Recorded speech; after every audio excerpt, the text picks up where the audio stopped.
Most men go straight for her breasts and clitoris, then wonder why she's not having those intense, full-body experiences where her entire body responds with pleasure.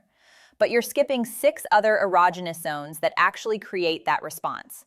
And look, those overlooked areas. They're the difference between intimacy she participates in and experiences she can't stop thinking about. When you rush to the obvious spots without touching these zones first, you're basically leaving the best part on the table. So today, I'm going to show you exactly what those 6 zones are.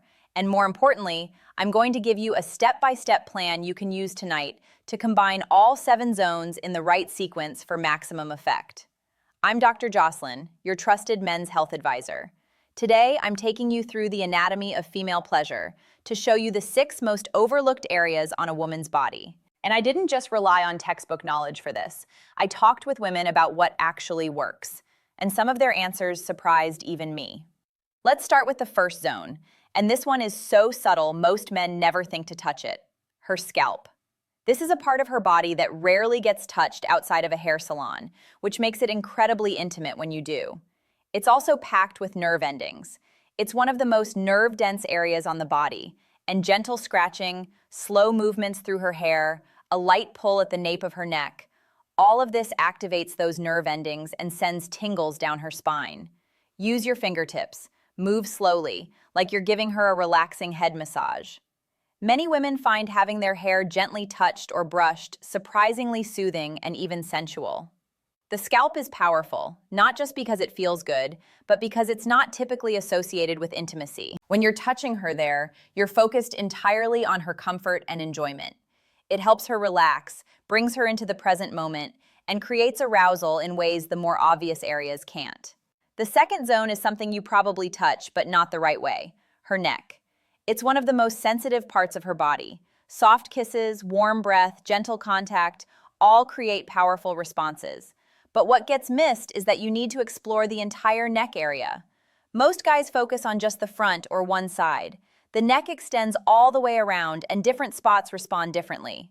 The best way to know if what you're doing is working: listen for her breath. If it catches or quickens, you're on the right track.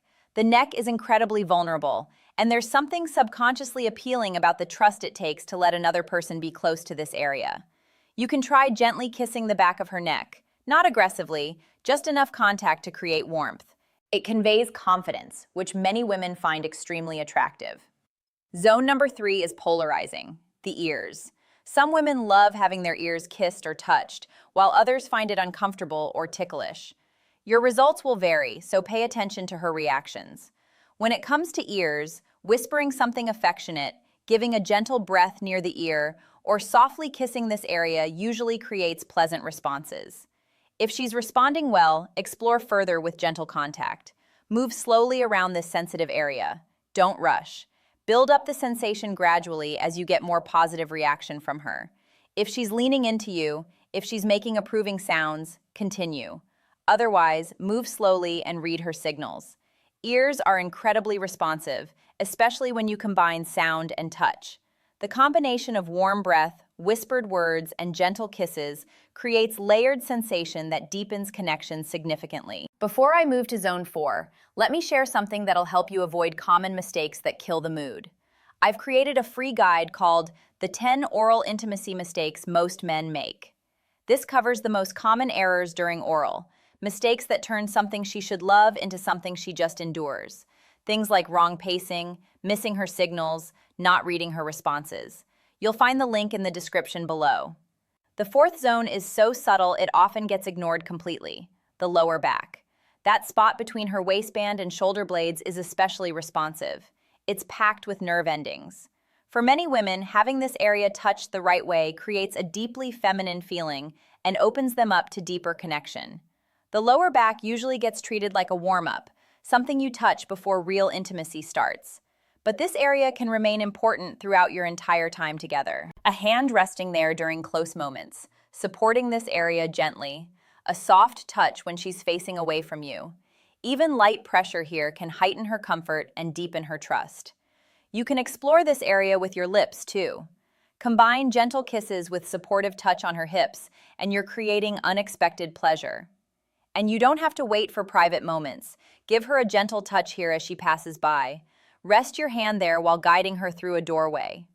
All of this allows her to feel your grounded presence and creates anticipation for later. Zone 5 is reserved only for intimate partners, inner thighs. Think of them as the pathway to deeper intimacy, a pathway that rewards patience. Gentle touches, light kisses, mindful attention. Give her inner thighs focus the next time you're together. Use your hands, use your lips. You can even use soft fabrics. Don't rush past this area.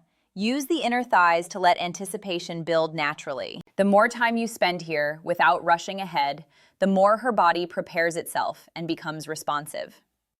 The inner thighs are perfectly located to help you build arousal, and they're also a rarely touched area reserved for intimate partners only. The sixth zone is more obvious, but still often approached wrong: her breasts and nipples.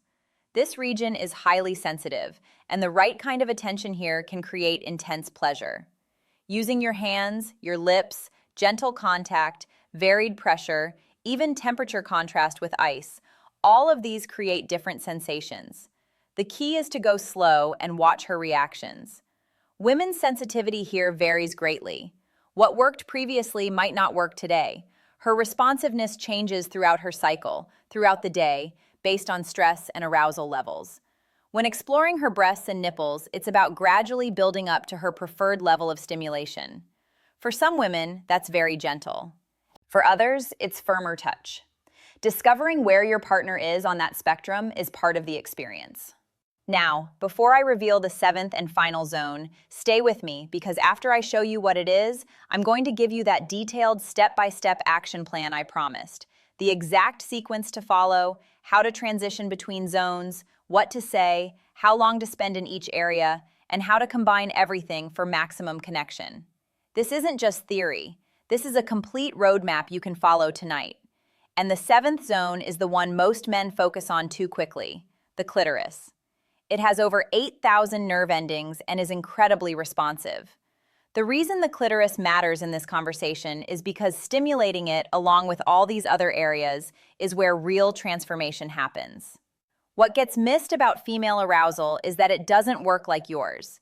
You can be ready almost instantly. She needs time, variety, anticipation. When you focus only on the obvious zones, breasts and clitoris, you're missing the bigger picture.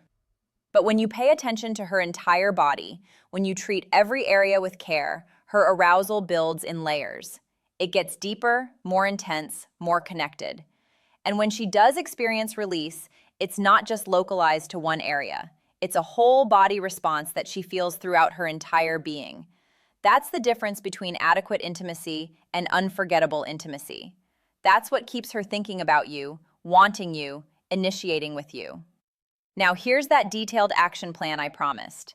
This is exactly how to incorporate all 7 zones tonight in a sequence that builds arousal properly. Follow this and notice how differently she responds. Start in a comfortable setting. The living room works well. Sit close to her or behind her. Begin with her scalp, zone 1.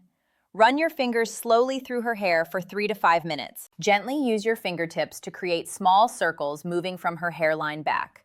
Watch her body language. If her shoulders relax and drop, you're creating the right effect. While you're touching her scalp, lean in close and start working zone 2, her neck. Soft kisses on the side of her neck, warm breath near her ear. Don't rush this phase. Spend another 3 to 4 minutes just on scalp and neck. You're building pleasant sensations and connection. When her breathing changes or she tilts her head to give you more access, that's your signal she's responding well. Now transition to zone 3, the ears. Whisper something specific near her ear. Tell her what you appreciate about her or what you're looking forward to. I've been thinking about being close to you all day. Or, I want to take my time with you tonight. Your breath combined with your words creates anticipation. If she responds well, if she leans into you, if she makes approving sounds, add gentle kisses near her ear. At this point, you've spent 10 to 15 minutes and haven't rushed to the obvious areas. That's intentional. You're engaging her entire nervous system. She's present. She's focused on sensation. Her arousal is building. Now move to zone 4, her lower back. Guide her to a more comfortable position or move to the bedroom. Slide your hands to rest on her lower back. Use supportive pressure. Press your palms into the small of her back and move them slowly. Spend 2 to 3 minutes here. You can add kisses down her back if clothing allows. This area is so rarely given attention that when you focus here, it feels incredibly caring. Here's where you start combining zones. Keep one hand on her lower back while you return to her neck with your mouth. You're touching 2 zones simultaneously.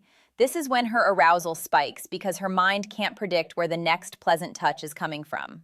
Now transition to zone 5, her inner thighs. Position yourself comfortably between her legs. Start near her knees. Gently touch or kiss the inside of one knee. Slowly move up her inner thigh. Stop well before reaching her most intimate area.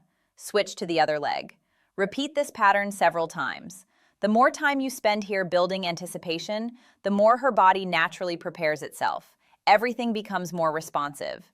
Spend at least 5 to 7 minutes on her inner thighs.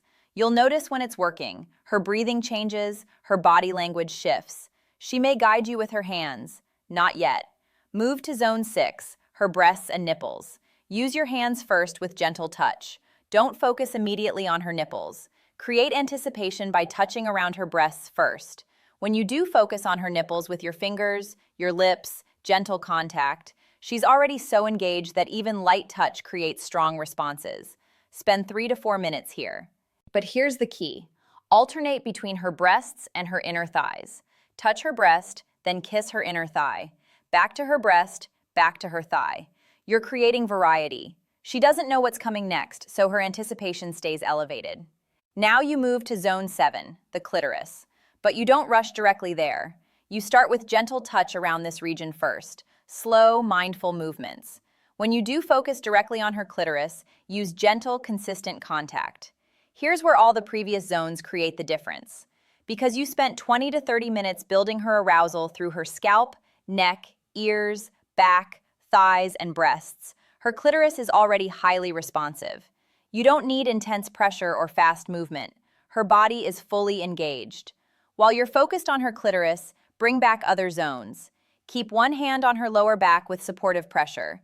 Use your other hand on her breasts or reach up and touch her neck. You're engaging multiple zones at once now, and her nervous system responds powerfully.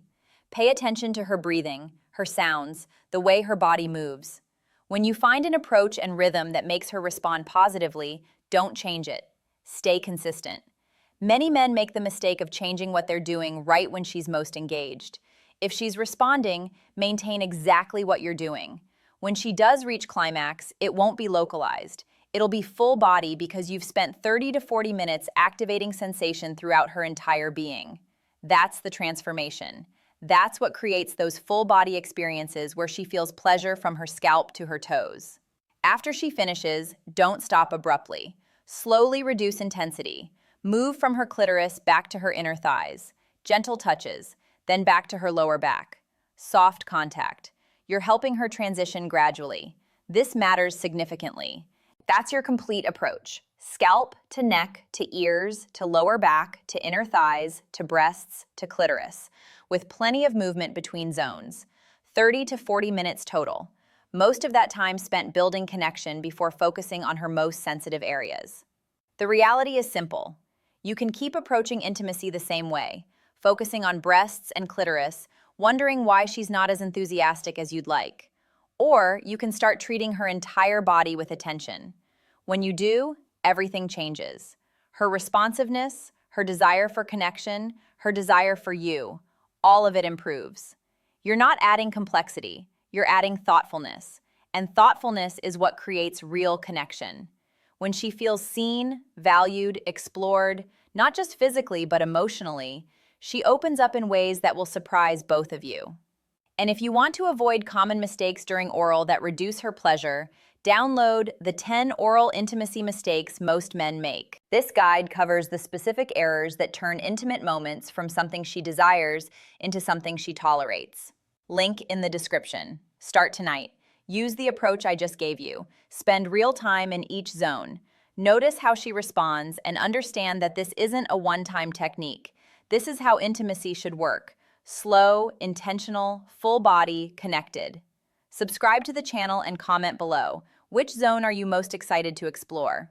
I read every comment. Your intimacy is worth the effort. Her pleasure is worth your attention, and the connection you build is worth everything.